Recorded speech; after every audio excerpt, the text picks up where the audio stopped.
Hello and welcome to this course on a research methodology for computer and systems sciences. My name is Paul Johannesson and I'm responsible for this course. And in this presentation, I will give a short introduction on how to getting started in the course. Let's start here by beginning on the overall goal of the course. It's to create an understanding of the design and evaluation of solutions to practice-oriented problems in the area of computer and systems sciences. And to make this more concrete and precise, you should be able here to carry out and to fulfill all these sub-goals. You should be able to know and to describe and explain and apply the key concepts here in design science research in this area. So this is pretty basic knowledge. Then you should also be able to describe and represent and analyze and evaluate existing DSR projects. And in this case, it's more about being critical and being able to represent things. It's not so much about creating stuff. But you should also have this goal in mind, to be able to be more creative and to design and develop and evaluate solutions to practical problems than using design science. And you should also be able to plan and execute and evaluate a small-scale design science project, and to see also the big picture and to see how things are fitting together in the world of research methodologies and research paradigms. So not becoming very narrow just in terms of design science. You should also be able to reflect on societal and ethical issues of a design science project. To do this, you will, and to fulfill these goals, there are a number of learning activities. There are several lectures, 9 lectures, and they are primarily pre-recorded. We estimate that you would need to spend about 7 days on this work. And it's not only about watching the videos, it's also about reading course literature.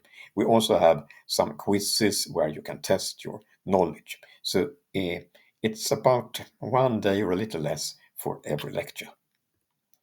We have 3 seminars.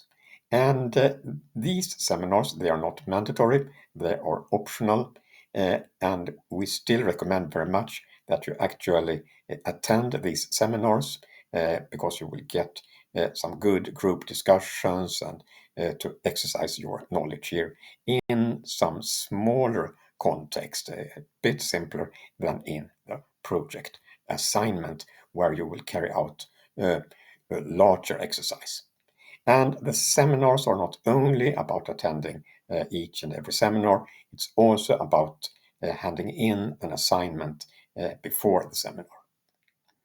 Okay, a very big part, it's the project assignment. We estimate that you will need 10 or 11 days of work for this, and here you should carry out a design science project, typically with about 5 students, and doing some real solution. There is a bonus assignment, and this one is optional. This one is only, it's not mandatory. You are not required to carry out this one for the examination, but you can increase your grade, your final grade by this one. And there is also a written exam, a home exam, and we also estimate that you would need 2 or 3 days in order to prepare for this one. Okay, and what to do now in the beginning of the course. First, we recommend that you would read the course overview to get a more structured understanding of the course itself. Then you should read browse the course website. You should join a seminar group before August 30, and you should also create a project group for the project assignment say on September 11, not later than that. And then you can start working on topic 1. So let me take a little about this and the website. Okay, here it is. And I will not go through everything, but say a few words on this one. We have here some ways of communication and for the online versions. You will see that we have both online version and campus versions of different activities. Most of the lectures, they are online, they are pre-recorded. Seminars, they are both online and campus, so you can choose for them. And for the project assignment, you can also have various presentations, and you will have supervision, and you can also choose between online and campus versions of that. So in fact, it's possible to carry out the entire course just by online, but you will have very many different campus activities if you choose to do that. Okay, now back to the communication here. We have a news forum. This is, so to say, one directed channel. So we have general news and announcements from the teachers, and you as a student, it's read only. Then we have questions about the course, and these are pretty simple questions. For example, we can clarify unclear instructions, you can ask about missing materials, deadlines, and so on. And we will try to answer that within 24 hours as soon as possible. And here you can also have on this or discussion if you have some more advanced or some deeper discussions that you would like to involve also your fellow students or teachers, then you can carry out such a DSR discussion here. Okay, then we have some resources. We have this course overview, which is a document, and we suggest that you take an hour or so just to check it out. We have course deadlines and key events. We have the schedule here, course literature, so on. We have all the pre-recorded lectures here as a YouTube playlist. We have the bonus assignment, the instructions for that one, old exams here, and so on, and about the teachers. You can spend a little time on them browsing these ones. And then you are ready to go for topic 1 here. And as you can see, it's roughly the first week here.